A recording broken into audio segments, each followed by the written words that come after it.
ചെയ്ത ഇരകൾ എന്ന സിനിമയിലൂടെയാണ് മലയാളിക്ക് പരിചിതനായത്.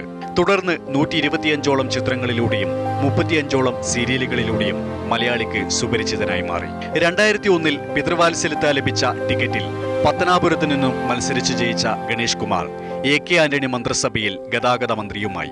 സിനിമാ സ്റ്റൈൽ ആക്ഷനുകൾ മന്ത്രിവേഷത്തിലും കയ്യാളി കയ്യടി നേടാൻ ശ്രമിച്ചെങ്കിലും പലപ്പോഴും പാളിപ്പോയ തന്ത്രങ്ങൾ ആക്ഷേപ കഥാപാത്രമാക്കി മാറ്റി.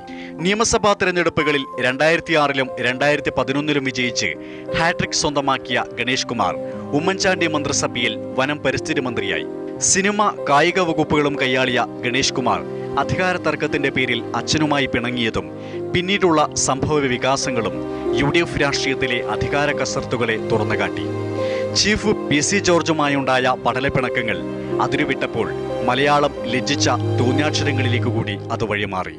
ഒടുവിൽ പരസ്ത്രീ ബന്ധത്തിന്റെ പേരിൽ മർദ്ദനമേറ്റ് പടിയിറങ്ങിയപ്പോൾ കേരള രാഷ്ട്രീയത്തിലെ തന്നെ വലിയ നാണക്കേടിന്റെ പേരായി മാറിയിരിക്കുകയാണ് ഗണേഷ് കുമാർ.